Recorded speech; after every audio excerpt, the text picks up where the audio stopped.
Միշտ երգեմ և քովափանեմ Հիսուս իմ փրկիչիս անունը Միշտ երգեմ և քովափանեմ Հիսուս իմ փրկիչիս անունը Մինչև կյանքիս վերջին Պարգան պիտի քովափանեմ իր անունը Մինչև կյանքիս վերջին Պարգան պիտի քովափանեմ իր անունը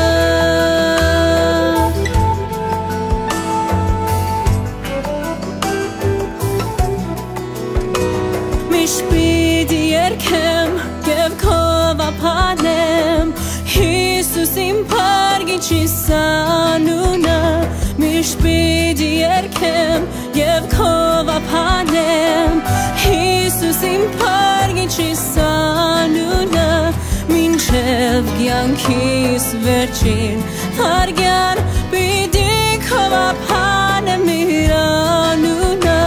Մինչև կյանքիս վերջին Փարգան պիտի քովափանեմ իր անունը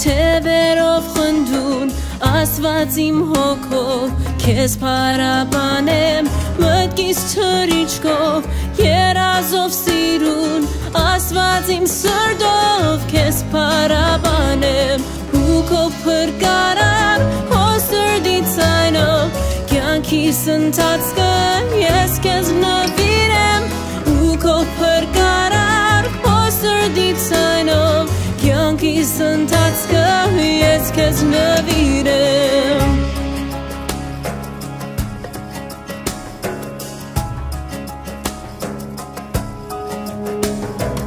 Ու դկարության մեջ իմ այս խեղճուկ վշտերով անգամ քեզ պարապանեմ Եվ իմ հույսերի լույսերով ջախրուն ասված իմ հոգով քեզ պարապանեմ ու քո փրկարար քո սրտի ցայնով կյանքիս ընթացքը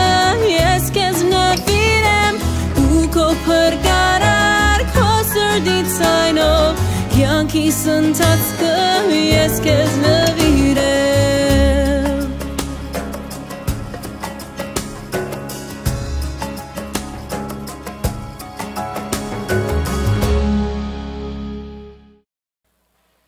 Աստծո գործերը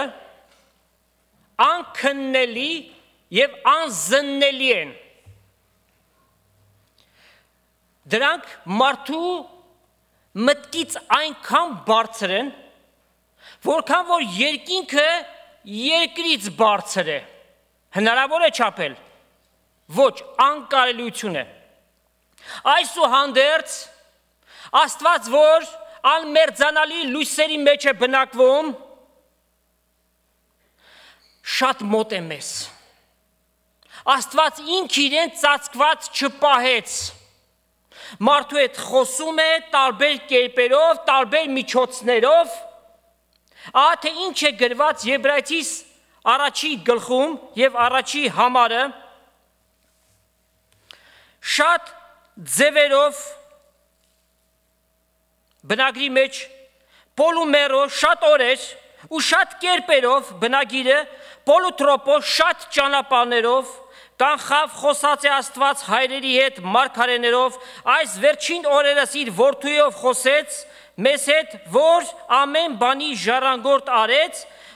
ումով աշխարհն էլ ստեղծեց շատ ձևերով եւ շատ կերպերով շատ օրեր եւ շատ միջոցներով Աստված խոսել է եւ խոսում է մարդու հետ։ Փնտրողի համար Աստված միշտ հասանելի է։ Աստված մեղք ունի, որ մարդը խավարի մեջ ինք իրեն ծածկում է եւ չի ուզում լույսին գալ։ Ինչու չի ուզում? Որտեւ իր գործերը չարեն։ Եթե լույսին գա, այդ գործերը պիտի հանդիմանվեն, ինքը պիտի խոստովանություն անի, պիտի ապաշխարի, չի ուզում։ Նա խնդրում է խավարի մեջ մնալ։ Այս վերջին օրերը իր որդիով խոսեց։ Եվ այս վերջին օրերը ահավասիկ 2000 տարի է։ 3.5 տարի իր հասարակական գործնությունը Տեր Հիսուս կատարեց քարոզչությամբ ամենուրեք։ Եվ նաև գրավոր խոսքը, լողոս, Աստծո իմացականությունը ահավասիկ 2000 տարի է մարդկությանը խոսում է։ Այն խոսքը, որ կյանքի խոսք է, այն խոսքը, որ զորություն ունի մարդու մեջ վերստին ծնունդ տալու, այն խոսքը, որ հավիտյան պիտի մնա, երկինք ու երկիր պիտի անցնի, բայց Աստծո խոսքը պիտի մնա հավիտյան։ Այն խոսքը, որ մոլորվածին լուսավոր ճանապարհ է, որ անոթին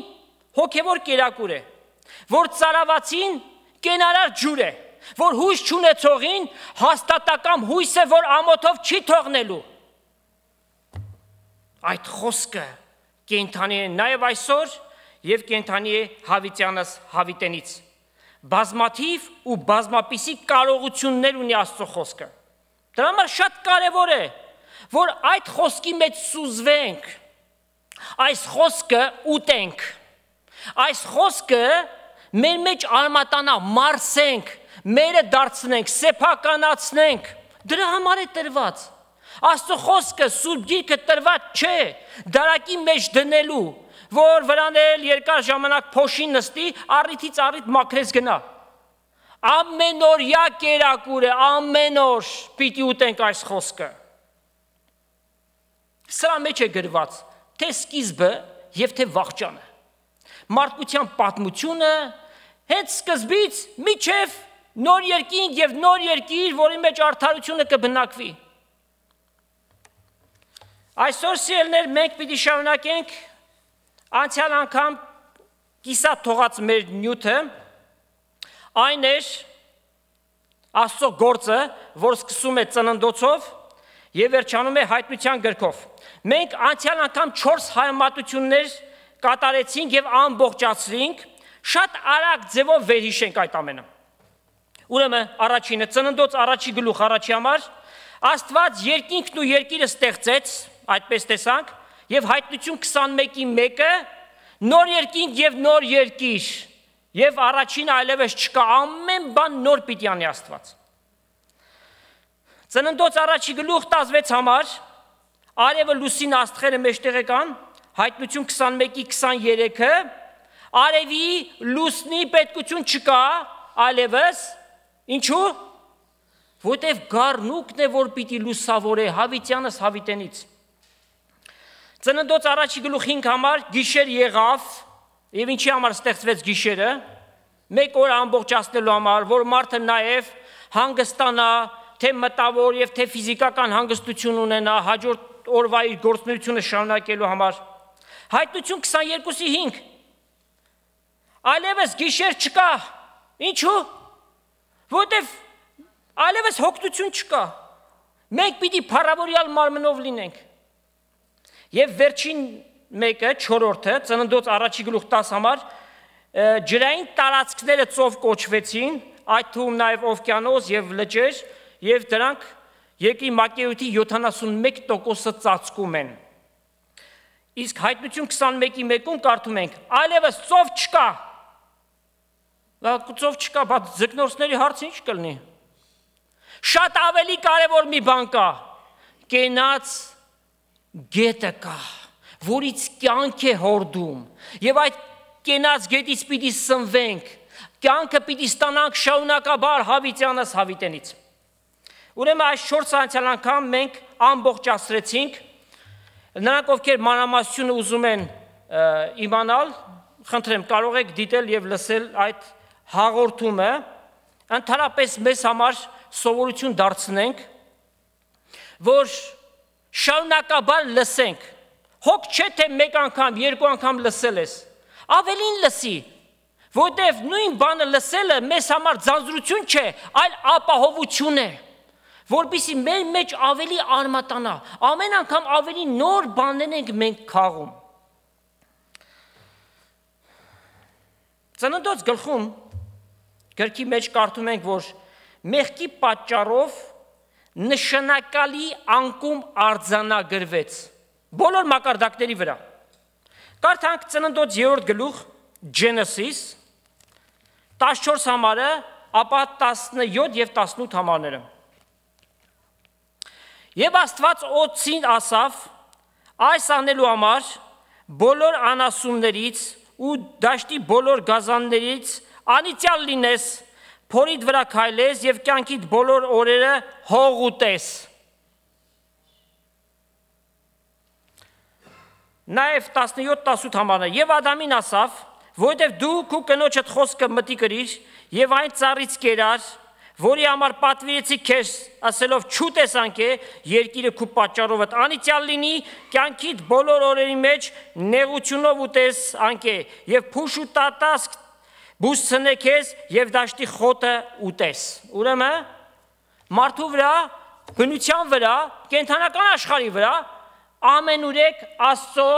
անեծքը եկավ։ Առաջի անեծքը ում վրա եկավ? Օձի վրա։ Այդ նենք սողունը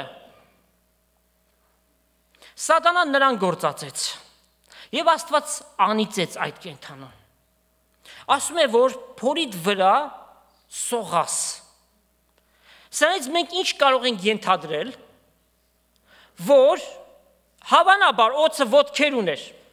անշուշտ ենթադրությունների մեջ առաջ չպիտի գնանք, գրված չէ, բայց հավանաբար ոտքեր ուներ։ Ոմանք ասում են, որ ծառի վրա էր, անշուշտ նրանք այդ նկարների ազդեցության տակ են, ծառի վրայից օձը խոսում է Եվայի հետ։ Եթե ծառի վրա էր, հետո Աստված նրան գցեց գետնի վրա, այսօր օձը կարող է շատ հեշտությամբ ծառի վրայով մագլցել մինչև գագաթը։ Ուրեմն անեծքը եկավ օձի վրա և նա սկսեց սողալ։ Ամենանենք կենդանին է կարող ենք ասել և մարդկանց ահու սարսափ է պատճառում, երբ որ մեկը իր քարակտերի մեջ խառնակչության, մարդկանց գործերի մեջ մտնելու այսպիսի մի գործելակերպ ունի, օձին է նմանեցնում, ասում է նենք մեկն է։ Օձը գիտեք չէ, որ ձմռանը սառում է, բայց երբ որ տաքացնես, անմիջապես կխայթի, առաջինը տաքացնողին է խայթում, և ժողովրդական խոսք կա, չէ, ասում են, օձին ծոցը դնես, տաքացնես, քեզ կխայթի, այդպես է, և նաև մարդկանց այդպիսի խումբ էլ կա, որքան ուզում ես լավություն արա, բարիք արա, բայց առիթը բաց չի թողե խայթելու համար, և զարմանալի է, որ ոմանք տանը օձ են պահում, շուն են պահում հասկացանք, կատու են պահում հասկացանք, հիմա ճոխացրել են, չէ, տարբեր տեսակի կենդանիներ, բա մյուսներից չտարբերվեն, բայց օձ պահել, Python, Python օձին կամ boa constrictor-ին, իրենց տանը պահում են, որպես իրենց ընտանեկան կենդանին։ Գիտեք որքան դեպքեր եղան, այդ թվում նաև Երևանում այդպիսի մի դեպք եղավ, երբ որ մեկը իր երկար մի քանի մետրանոց օձին ամենուրեք տանում էր և զարմացնում էր մարդկանց, թե այս օձը իր հետ միասին ինչպես բարեկամ է, օրերից մի օր փաթաթվեց իր տիրոջ վրա և նրան խեղդեց։ Նենք է այս կենդանին և պատահական չէ, որ առաջի անեծքը նրա վրա եկավ։ Ամբողջ կենդանական աշխարհը անիծվեց, սիրելիներ։ Աստված հոշոտող կենդանիներ ստեղծեց, գազաններ ստեղծեց։ Եդեմական պարտեզում, երբ որ դեռ մեղքը գործված չէր, Ադամի և Եվայի հետ եղող վագրը, առյուծը, գայլը, սրանք ժանիքներ ունեին, սրանք հոշոտող էին, ոչ, այս անեծքից հետո այդ ամենը մեջտեղ եղան, և նաև Աստված չստեղծեց թունավոր օձեր և կարիճներ, Դրանք անեծքի հետևանքով են։ Իսկ ինչ եք կարծում որդեր կամ տարականներ, cockroach-ներ, հա?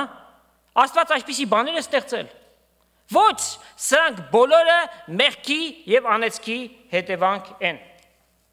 Անեծքի հետևանք են նաեւ այսօր տարբեր տեղերում եղող անապատները, տափաստանները, որ միայն փուշ ու տատասկ են աճեցնում, ուրիշ ոչ մի բան։ Բայց Աստծո ստեղծագործությունը կատարյալ էր, չէ՞։ Ուրեմն անեծքը բոլոր մակարդակներով տարածվեց։ Հապա ինչ կասեք բնական աղետներին։ Ամեն տարի հազարավոր մարդիկ են մեռնում բնական աղետներից։ Երկրաշարժներ, ջրհեղեղներ, փոթորիկներ, հողմամրրիկներ եւ որքան նյութական բարիքներ եւ ստացվածքներ կորսվում են։ Եղանակային ծայրահեղ պայմաններ, extreme conditions։ Մի օրինակ բերեմ։ Ռուսաստանում մի բնակավայր կա, կոչվում է Վերխոյանսկ։ Ձմռանը մինչև 65 աշճան զրոյի ցածր, -65, այդպիսի ջերմաստիճան է լինում այնտեղ։ Այդ նույն ժամանակ արևադարձային տեղերում, անապատներում 60 աշճան զրոյից բարձր է։ Բայց Աստված երբ որ ստեղծեց ամեն բան, երկիրը ամբողջացրեց եւ նրա մեջ եղած բաները կատարյալ էր ամեն բան։ Տեսնում եք, անեծքը ինչպիսի ահավոր ազդեցություն եւ հետևանքներ բերեց երկրի վրա։ Եվ անգիտակից բնությունը երբեք չի հասկանում, սա նրա վրա ազդեցություն չունի։ Ազդեցություն ում վրա է։ Մարդու վրա է միայն։ Ադամին ասվեց հետեւյալը. երկիրը անիծյալ լինի քո պատճառով, երեսիդ քրտինքով ուտես քո հացդ։ Ուրեմն Աստծո ծրագրի մեջ երեսի քրտինքով չէր ուտելը, չէ, հեշտությամբ պիտի տրվեր, բայց հիմա չարչարանքով, նեղությամբ, արյուն քրտինք թափելով քո հացդ պիտի հանես։ Եվ գիտենք, որ այս աշխարհն էլ անարդար է, եւ մարդիկ անգամ իրենց թափած քրտինքի արդյունքներ չեն կարողանում քաղել, որովհետեւ այս աշխարհի մեջ շատ վաշխառուներ կան, մարդիկ ովքեր ուրիշի քրտինքն են ուտում, եւ նաեւ թալանչիներ, որ ամբողջ երկիր են թալանում, մարդկանց հասանելիքը իրեն գրպանում են։ Գիտեք, ոմանք կան հայրենասերական տեսանկյուններից միշտ սիրում են խոսել, մանավանդ հեռուստատեսությամբ, մանավանդ հեռուստամարաթոնների ժամանակ հանկարծ մեջտեղ պիտի գան եւ իրենց ազգի փրկիչ պիտի ներկայացնեն, մանավանդ այս օրերին Արցախի փրկիչ եւ այսքան մեծ գումար տրվեց Արցախի համար, սակայն այդ անձնավորությունը իր իսկ բիզնեսում, իր իսկ լեզուն խոսող հայորդի թալանում է նրա քրտինքը, նրան շահագործում է ամենացածր վճարումով եւ ամենաահավոր աշխատանքային պայմանները ստեղծելով։ Աստծո կողմից հռչակված անեծքը գլոբալ է, ծավալուն եւ շատ խորունկ է եւ հետևանքները շատ մեծ են։ Բայց գալու է մի ժամանակ, երբ անեծքը պիտի վերցվի։ Կարդում ենք Հայտնություն 22:3 Revelation, այլ բնավ նզովք, այսինքն անեծք չպիտի լինի, երբ Տեր նոր երկինք եւ նոր երկիր ստեղծի, որի մեջ արդարությունն է բնակվում, աստվածային կենարար օրհնությունները պիտի լինեն ամենուրեք։ Բայց ասենք, որ ներկայիս էլ Աստծո ժողովուրդը աստվածային օրհնությունները վայելում է, այդպես չէ։ Այո, վայելում ենք այդ օրհնությունները եւ մենք գիտենք, որ այդ անեծքը, որ եկած է, Քրիստոսի արյան տակ, այդ անեծքը եւ նզովքը գոյություն չունի։ Հետևաբար մենք Քրիստոսի արյան տակ ենք ծածկված։ Մենք այդ անեծքին եւ նզովքին հաղորդ չենք։ Սակայն սա որպես զգուշացում պիտի ասենք, հոգեվոր դաշտ են թափանցել խաբեբաներ եւ պատեհապաշտներ, եւ իբրև թե իրենց տրված զորություն կա անեծքը քանտելու։ Եվ օրինակները հին ուխտի մեջ այդպիսի օրինակներ կա, Աստված կռապաշտության պատճառով մինչև 3-4 սերունդ անեծքներ էր բերում։ Ահա վերցնում են դա եւ մանավանդ հավատացյալի վրա դնելով ասում են, որ դու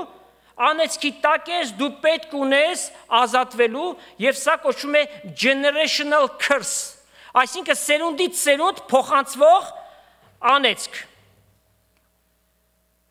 Ընտանիքում հնարավոր է մի երկու սերունդ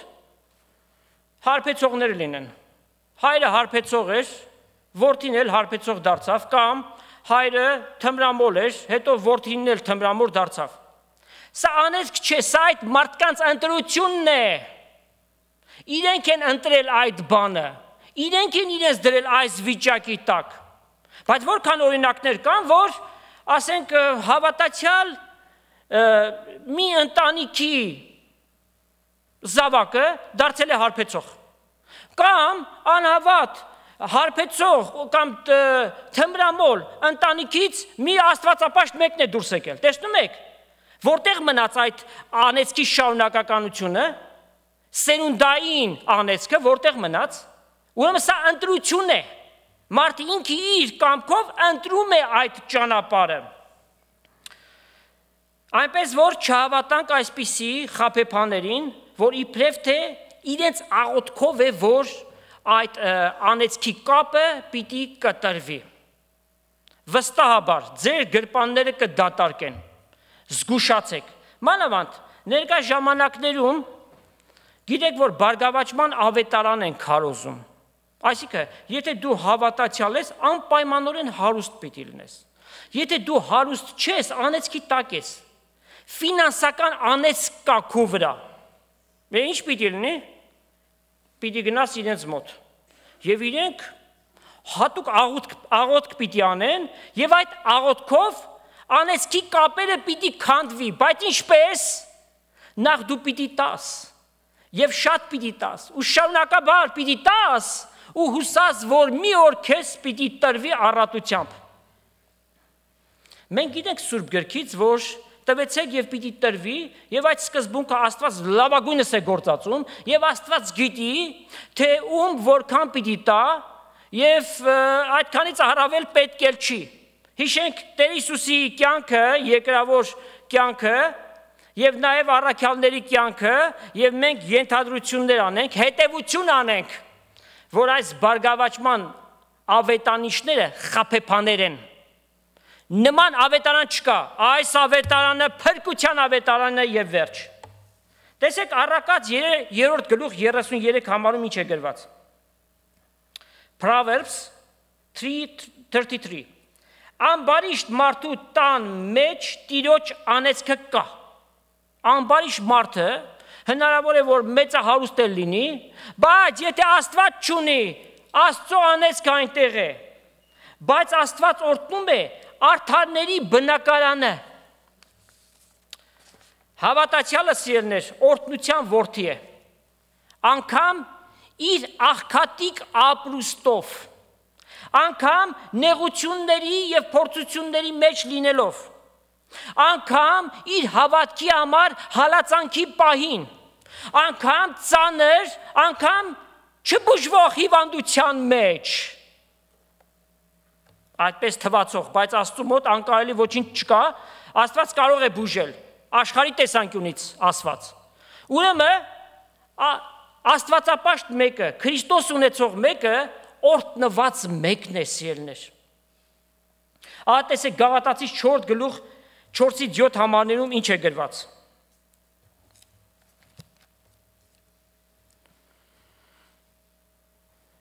Բայց երբ ժամանակը լեցվեց, Աստված իր որդուն ղրկեց, որ կնոջմե եղավ ու օրենքի տակ մտավ, որպեսզի օրենքի տակ եղողներին փրկե, որպեսզի մենք որդեգրությունը ընդունենք։ Որովհետև դուք որդիներ եք, Աստված իր որդու հոգին ձեր սրտերի մեջ ղրկեց, որ կաղաղակի Աբբա հայր, ուստի այլ ծառա չես, հապա որդի ես, եւ եթե որդի, Աստծո ժառանգորդը Քրիստոսով։ Դու այդ կոչումը որ ունես, ինչպես կարող ես անեծքի տակ լինել։ Անեծքը աշխարհի համար է։ Աստծո որդիները Քրիստոսի արյան արժանիքով ազատագրված են անեծքից։ Աշխարհը մտության եւ խավարի մեջ է, բայց մենք ազատագրված ենք։ Աստված մեր կյանքերի մեջ եկավ, մենք լուսավորվեցինք Աստծո խոսքով։ Մենք կարող ենք քննել ամեն բան, ահա թե ինչ է գրված Առաջին Կորինթացիս 2-րդ գլուխ եւ կարդանք 12 համարից։ Իսկ մենք ոչ թե այս աշխարհի հոգին առանք, հապա այն հոգին, որ Աստծմե է, որպեսզի ճանաչենք այն բաները, որոնք Աստծմե տրվեցին մեզի։ Մանավանդ այն խոստումները եւ ժառանգությունը, որ Աստված իր որդիների համար պատրաստեց, որոնց մասին կխոսենք ոչ թե մարդկային իմաստության սովորացած խոսքերով, հապա հոգու սովորեցրածներով եւ հոգեվոր բաները հոգեվորի հետ կհարմարեցնենք, ավելի լավ բառ ասեմ ձեզ, էքսպրես կներկայացնենք իս շնչավոր մարդը, այսինքն անապաշխար, անհավատ մարդը, Աստծո հոգու բաները չի ընդունում, վասնզի դրանք իրեն համար հիմարություն են եւ չի կարող գիտենալ։ Միտքը լուսավորված չի։ Մարդ ասում է, ինչերի մասն եք խոսում։ Անհասկանալի է, իբրև օտար լեզու է թվում իրենց։ Բայց նա որ հոգևոր է, ամեն բան կքննե եւ ինքը մեկից չի քննվում։ Քանզի ով գիտեցավ Տիրոջ միտքը, որ նրան խրատ տվող լինի, բայց մենք Քրիստոսի միտքը ունենք։ Մեզ տրված է այդ միտքը, մնում է գործածել։ Ցավոք սրտի պիտի ասենք, որ շատ հավատացյալներ այդ միտքը չեն գործածում եւ գործածում են Ադամի միտքը։ Ինչի համար տրվեց մեզ այդ միտքը, որ իր խոսքի միջոցով այն գործադրության դնենք մեր կյանքերի մեջ։ Ուրեմն երբ որ Աստված նոր երկինք եւ նոր երկիր անի, անեծքը իսպարտ տիեզերքից պիտի վերանա։ Փակ Տիրոջը։ Այսօրվա երկրորդ եւ ընդհանուր շարքի 6-րդ համատությունն ենք բերում ձեզ։ Կարդում ենք Ծննդոց 3-րդ գլուխ եւ 16 համարը։ Աստված կնոջը սավ Քո հղիությանը ցավերը խիստ պիտի շատացնեմ, ցավով զավակ ծնանիս եւ երկանդ հնազանդ լաս եւ նա քո վրա իշխե։ Ինչ են եզրակացնում այս համարից, որ ծննդական ցավերդ պիտի շատանա։ Սա նշանակում է, որ միջև մեղք գործելը այդ ցավերը չկային, չպիտի լիներ։ Եթե մեղք չգործվեր, սակայն մեղքի հետևանքը նաև բերեց ցավ։ Եվ այդ ցավը կա այսօր,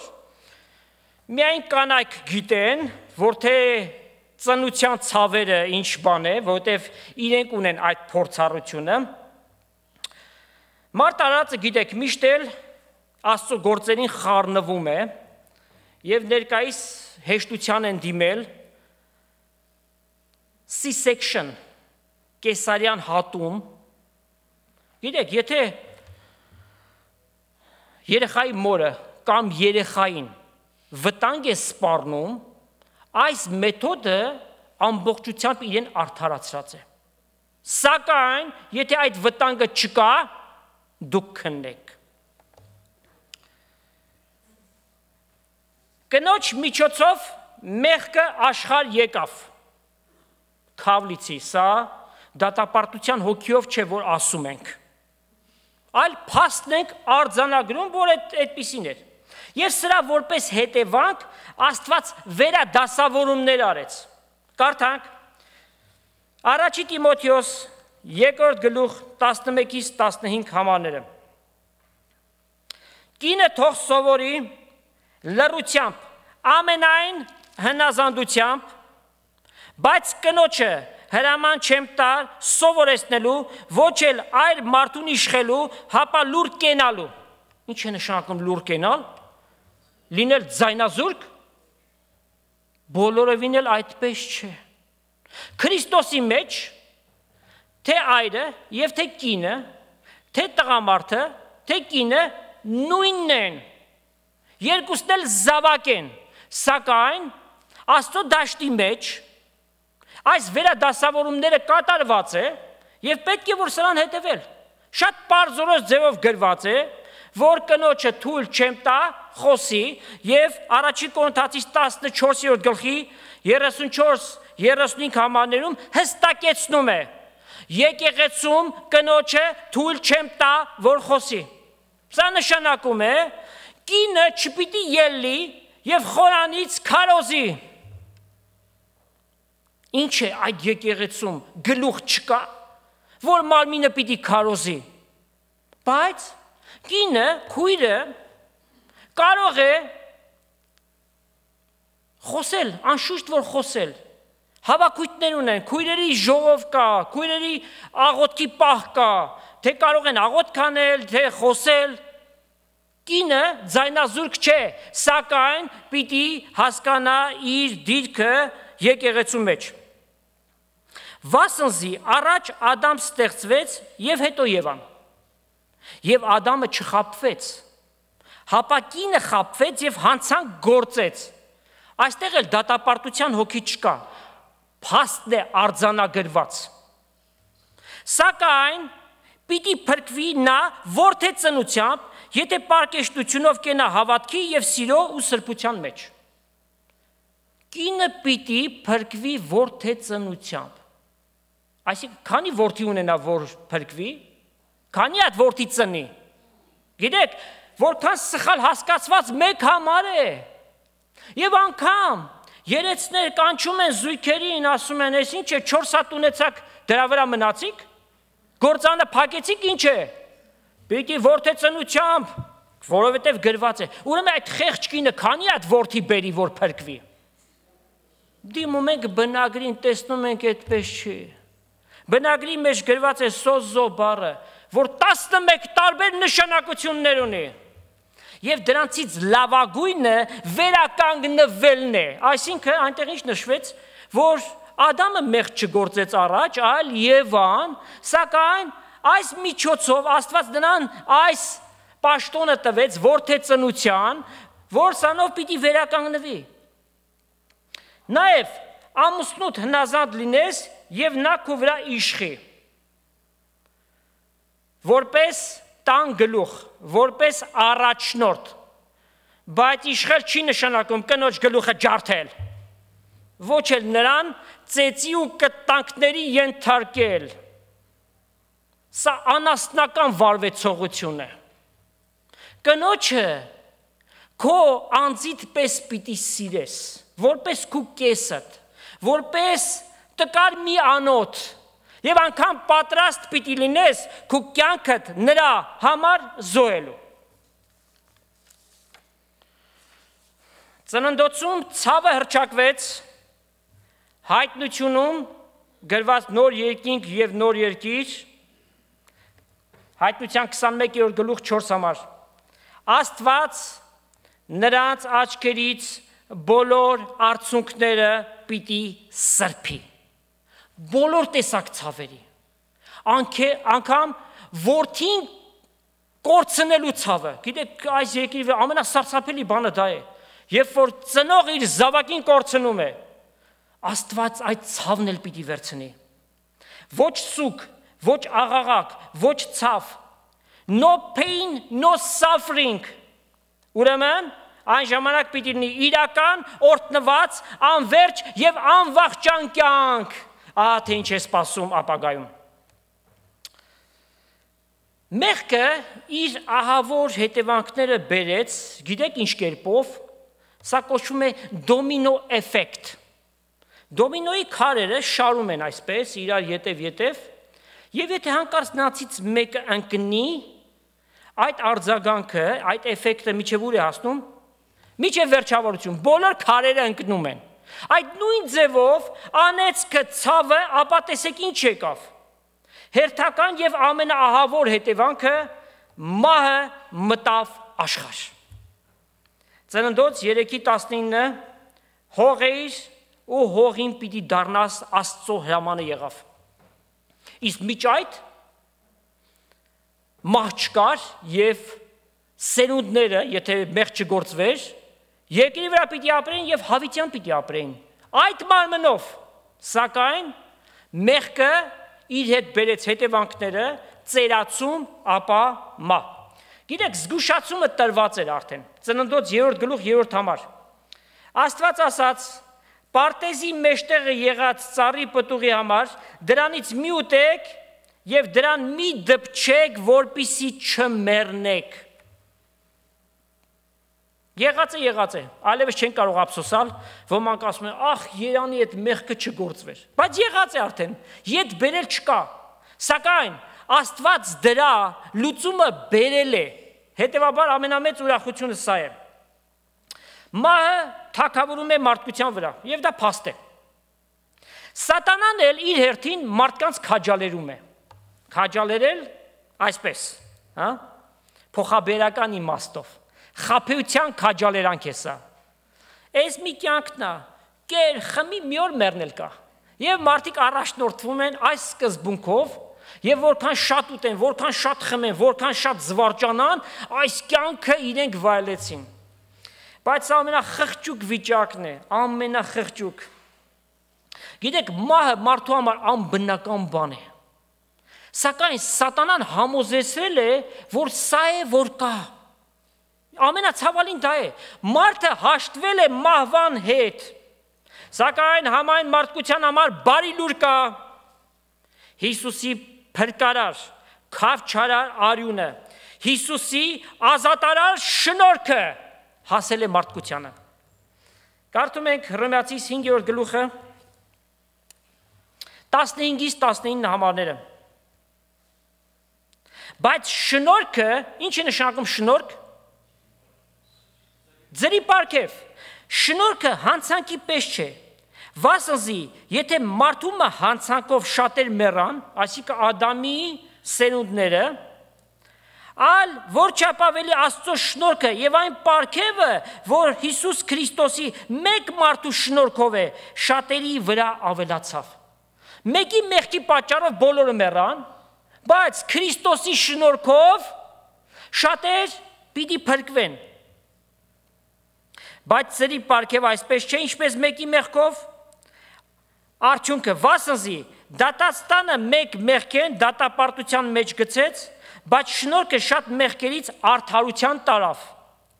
Վասնզի եթե մեկ մարդու մեղքով մահը թագավորեց, որչափ ավելի անոնք, որ շնորհքի եւ արդարության պարգևի առատությունը կառնեն, այսինքն Քրիստոսը իրենց կյանքերի մեջ կգա, կյանքի մեջ պիտի թագավորեն Հիսուս Քրիստոսի ձեռքով։ Ուրեմն ինչպես մեկի հանցանքով բոլոր մարդկանց դատապարտության վճիռ եղավ, այնպես մեկի արդարությունով բոլոր մարդկանց կյանքի արդարության շնորհք եղավ։ Փառքես Տեր Հիսուս, ես ինչ ես արել։ Հիմա մենք շատից քիչը գիտենք, շատից քիչը կմարգարյանանք, սակայն երբ որ կատարյալը գա, այն ժամանակ քիչը պիտի խափանվի, պիտի ճանաչենք Աստծուն եւ ամեն օր ճանաչելու ետևից պիտի լինենք հավիտյանս հավիտենից։ Այնքան հեշտությամբ ենք ասում, Հիսուս մեր մեղքերի համար մեռավ, հարություն առավ։ Այդ ինչ մահ էր, այդ ինչ սարսափելի մահ էր։ Արդարը ամբարիշտների համար, սուրբը պիղծերի համար իր կյանքն է տալիս, Աստված մարմնով հայտնված, մահկանացու, փոշուց թեթև մարդը նրան խաչն է հանում։ Եվ Տեր Հիսուս այս զոհաբերությանը կամավոր գնաց, ինքը իր առջևի մեծ փրկություն էր տեսնում, եւ դա մարդկության փրկությունն էր։ Մահը մարդու մարմնի կորուստն է միայն, բազմիցս խոսել ենք, որովհետև մենք անմահ հոգիներ ենք, մեր մեջ անմահ հոգի եւ անձ է բնակվում։ Մարմինը մեր վրայից պիտի հանենք, սակայն հավիտյանս հավիտենից եւ ամեն մարդ հավիտենական էակ է, անգամ անհավատ մարդիկ։ Իսկ հարցումների հարցումը հետեւյալն է, թե հավիտենականությունը որտեղ պիտի անցկացնեն։ Ամենակարևոր բանը։ Մեղքից ու մահվանից փրկողը Հիսուսն է։ Հարություն տվողը Հիսուսն է։ Երկնքի ճանապարհը Հիսուսն է։ Ելում է սպասում։ Հիսուսին արի, որպիսի փրկություն ունենաս, որպիսի երկնային կյանքին արժանանաս։ Իսկ մենք մահվան եւ սատանայի վրա խնդանք։ Ովքեր որ կուզեն թող բարձրաձայն խնդան, արժե։ Հետևյալ Աստծո խոսքի հիման վրա Առաջի Կորինթացիս 15-րդ գլուխ 55-ից 57 համարները 1 Corinthians 15:55-57 Մահը հաղթության մեջ ընկղվեց։ Որ հաղթության? Քրիստոսի հարության հաղթության մեջ ընկղվեց։ Ընկղվել ինչ է նշանակում? Սուզվել, հատակը իջնել։ Ուր է ով մահ քո խայթոցդ։ Օծի նման խայթում է մահը, բայց ուր է։ Ուր է ով գերեզման քո հաղթությունդ։ Թվում է թե մարդուն, որ գերեզմանի մեջ դրեցին, փակեցին, վերջացավ։ Այնտեղ մարմինը գնաց միայն։ Անձը եւ հոգին իր միջից շուտ վանից դուրս են եկել։ Այնպես որ օրտնեցի, կնքեցի, ինչ ուզում ես արա, կապ չունի գերեզմանը։ Այն պահին, երբ որ մարդու սիրտը բաբախելուց դադարեց, դուրս եկավ մարմնից, վերջ։ Ուր է ով մահ քո խայթոցդ, ուր է ով գերեզման քո հաղթությունդ։ Մահվան խայթոցը մեղքն է։ Եվ մեղքի ուժը օրենքը, օրենքով մեղքն է մեջտեղ գալիս։ Բայց գոհություն Աստծո, որ մեզ հաղթություն կտա Տեր Հիսուս Քրիստոսի ձեռքով։ Օրհնյալ է Տերը։ Ուրեմն հիմա մահվան վրա հաղթանակ կա։ Այդ դեպքում ինչպես է որ Հայտնություն 21:4-ում գրված է, այլևս մահ չկա։ Հիմա մահ կա։ Բայց այն ժամանակ մահ չպիտի լինի։ Ինչպես? Մահվան հասկացողություն անգամ նոր երկրի եւ նոր երկնքի մեջ չի լինելու։ Այդ հասկացողությունը հիմա կա։ Որքան էլ որ մենք Քրիստոսի արյան զորությամբ հավիտենական կյանք ունենք եւ մեր մարմինը պիտի կորցնենք եւ ներկայիս այդ երևույթը կա, մահը կա, մեր շրջապատում է։ Մարդիկ մեռնում են, բայց նոր երկինք եւ նոր երկիր երբ որ լինի այլևս մահ գոյություն չի ունենալու։ Սկզբի ու վախճանի ծննդոցի եւ հայտնության համատության շարքի 4-ին հասանք եւ ընդհանուր շարքի 8-րդին Կարդանք ծննդոց 3-րդ գլուխ եւ 24 համար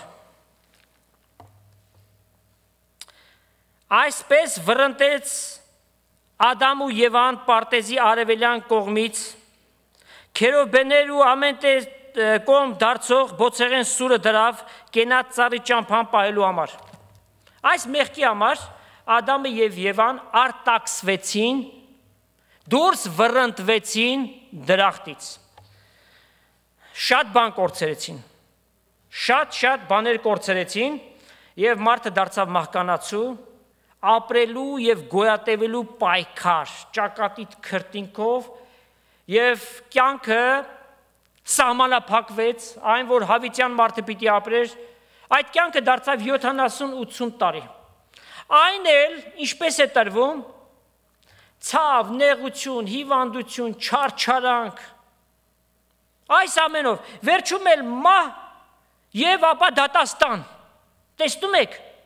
մարդը ինչ ուներ եւ այդ ամենը կորցրեց Եդեմական Պարտեզի մեջ Հայտնություն 24-րդ գլխի 4-րդ համարում վերահաստատումն ենք տեսնում մարդը վերահաստատվեց հավիտենական դրախտում Աստծո երեսը պիտի տեսնեն եւ նրա անունը իրենց ճակատների վրա պիտի լինի Աստծո անունը փրկվածների ճակատների վրա ինչ է սա նշանակում պատկանելություն Աստծո որ պատկանում ես Աստծուն այս ամենը ընդգրկում է ծննդոցից մինչև նոր երկինք եւ նոր երկիր Եվ գիտեք, այս ամեն գործը, որ հազարավոր տարիների ճանապարհ ենք անցել, չէ՞, Աստծո համար սա մեկ ակնթարթ է, մեկ գիծ է միայն, ինչպես Հռոմեացիս 9-րդ գլուխ եւ 28 համարում է գրված, Romans 9:28, Աստված երկրի վրա համառոտ ու կարճ գործ պիտի անի, Այդ կարճ գործը այս ամբողջ ընթացքն է, ինչ որ ծննդոցից մինչև նոր երկինք, նոր երկիր հասնելը։ Եվ ամեն բան սիրելիներ ամփոփվում է Քրիստոսի մեջ։ Թե սկիզբը եւ թե վախճանը։ Ով է սկիզբը եւ վախճանը։ Քրիստոսն է։ Եվ Տեր Հիսուս նաեւ հետեւյալ ասաց. Ես եմ ալֆան եւ օմեգան։ Ինչ է սրանք։ Հունական այբուբենի առաջին եւ վերջին տառերն են սրանք։ Եվ մեր հայտնություն հերոստաշարի լոգոյի վրա ալֆան եւ օմեգան կա, որ Քրիստոսն է ներկայացնում։ Եվ նաեւ հայտնություն առաջի գլուխ 8 համարում Տեր Հիսուս ինքը ասաց. Ես եմ առաջինը եւ վերջինը, սկիզբն ու վախճանը։ Եվ կենդանի եմ, եւ ես նա եմ, որ մեռա, եւ ահա կենդանի եմ, հավիտյանս հավիտենից, եւ ես ունեմ մահվան ու դժոխքի բանալիները։ Այլ կերպ ասած, ամեն իշխանություն Հիսուսի ձեռքի մեջ է։ Այդ բանալի ունենալը իշխանություն է, չէ՞, դուռ բացելու։ Հիսուսի իշխանության տակ է ամեն բան։ Եթե մեկը Հիսուսին մերժում է, ինչպես կարող է այդ դատաստանից խույս տալ, անկարելիություն է դա։ Եվ հայտարարում ենք, եթե մեկը Տեր Հիսուսին իր կյանքի մեջ որպես Տեր եւ Փրկիչ չի ընդունել, ծննդոց գրքի մեջ գրված բոլոր անեծքները, մեղքի բոլոր հետևանքները իր վրա է։ Անեծքի տակ է, հնարավոր է, որ հսկայական կարողություններ ունենա, հնարավոր է, որ շատ առողջ լինի, ամեն բան տեղը տեղին է, բայց Աստծո կողմից ինքը անեծքի տակ է։ Ցավ, տառապանք, մահը պիտի գա, հետո դատաստան, ամենավերջում որտեղ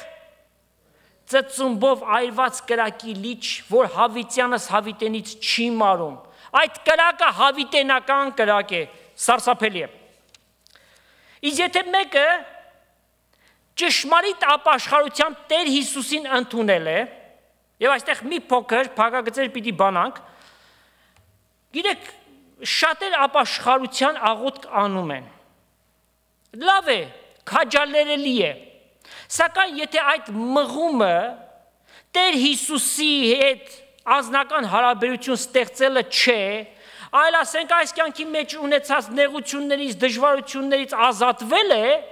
դա ճշմարիտ ապաշխարություն չի համարվում։ Ճշմարիտ ապաշխարողը պետք է որ Հիսուսի հետ իր կյանքը կապի։ Հիսուսով պիտի ապրի, նրա կյանքի մեջ փոփոխություններ պիտի գան։ Մարդիկ կան, ապաշխարում են, տեսնում ես, տարիներ անցավ 1 միլիմետրի տարբերություն չկա։ Հին Ադամի կյանքն է ապրում։ Հետևաբար, իր վարքով, բարքով, իր ընթացքով չի ապացուցում, որ ինքը ճշմարտապես Աստծուն է պատկանում։ Բայց նրանք ովքեր որ իրական ապաշխարություն են ունեցել, իրենց սիրտը փոխված է, Քրիստոսով են ապրում, հայտնության գրքի մեջ գրված բոլոր օրհնություններին տիրացել են։ Ոչ թե որ դրան արժանի են, այլ որ Աստված է արժանացնում այդ բանին։ Եվ ամեն բան կապված է հավատքի հետ։ Հավատք, ճշմարիտ, փրկարար հավատք, Քրիստոսը կյանքի մեջ ընդունես եւ նրանով ապրես։ Այո, մահը պիտի գա, օրերից մի օր մեր դուռը պիտի թակի, ինչ է ուզածը, մեր մարմինը թող տանի։ Բայց մենք Տիրոջից նոր մարմին պիտի ստանանք, փառավորյալ, հավիտենական մարմին։ Եվ այդպես Տիրոջ հետ պիտի լինենք հավիտյանս հավիտենից։ Ուրեմն մեզ ինչ է մնում, սիրելիներ, որ Քրիստոսի հետ անխախտ, հաստատուն, անձնական հարաբերություն ստեղծենք։ Ովքեր ստեղծել են շատ լավ, թող այդ ձևով էլ շարունակեն։ Ովքեր չեն ստեղծել, ինչի համար ենք ապրում այս հավատքի կյանքը։ Շատ կարևոր է, մենք ամեն մեկս Քրիստոսի ատյանում պիտի կանգնենք մի օր եւ մեր ապրած կյանքի համար պատասխան պիտի տանք։ Ուստի այսօրը թող խթան հանդիսանա ամեն մեկիս համար, որ մեր անձնական հարաբերությունը Քրիստոսի հետ ամուր, խարսխված վիճակի մեջ դնենք։ Եվ Տերը մեզ մեծապես պիտի օրհնի։ Եվ Աստված մեզ կանչեց, որպեսզի մենք կատաղի պայքար մղենք մեղքի դեմ։ Այն բանը, որ Աստված ատում է մեղքը, մենք էլ պիտի ատենք։ Եվ նաև մեր սրբությունը օր-օրի կատարելագործենք Աստծո երկյուղով եւ Աստծո օրհնությունները պիտի վայելենք թե այսօր, թե վաղը եւ թե հավիտյանս հավիտենից։ Տերը թող օրհնի իր խոսքը եւ ձեզ բոլորիդ ամեն։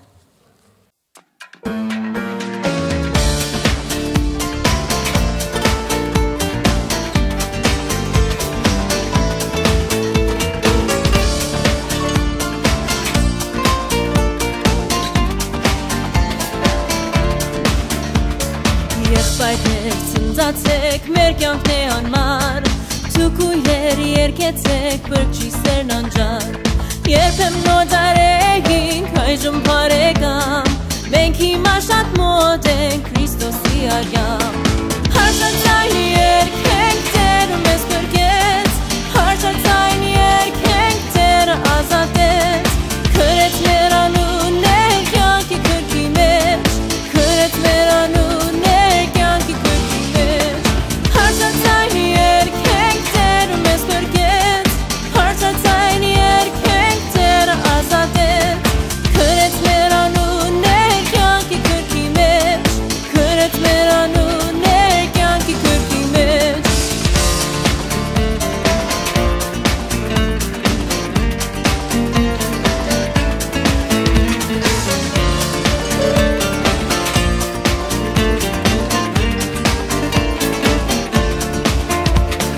Հավատքով սիրով արծապրում ենք շնչում,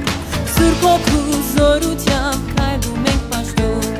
Սուրբ հույսով կենսավետ մեր սրտեն խնդում, Գաբրենք կյանքով հավետ Քրիստոսի արյան, Հարժանցայն երկենք Տերը մեզ փրկեց, Հարժանցայն երկենք Տերը ազատեց, Քրեց մեր անուններ կյանքի քրքի մեջ, Քրեց մեր անուններ կյանքի քրքի մեջ, Հարժանցայն երկենք Տերը մեզ փրկեց, Հարժանցայն երկենք Տերը ազատեց, Քրեց մեր անուններ կյանքի քրքի մեջ, Քրեց մեր անուններ կյանքի քրքի մեջ։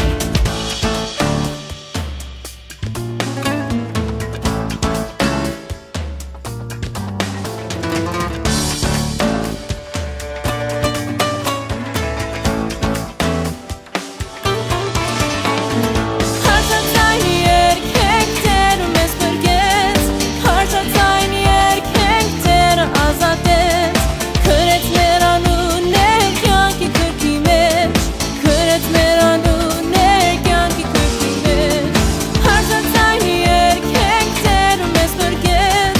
Հարժանցայն երկենք Տերը ազատեց, Քրեց մեր անուններ կյանքի քրքի մեջ, Քրեց մեր անուններ կյանքի քրքի մեջ։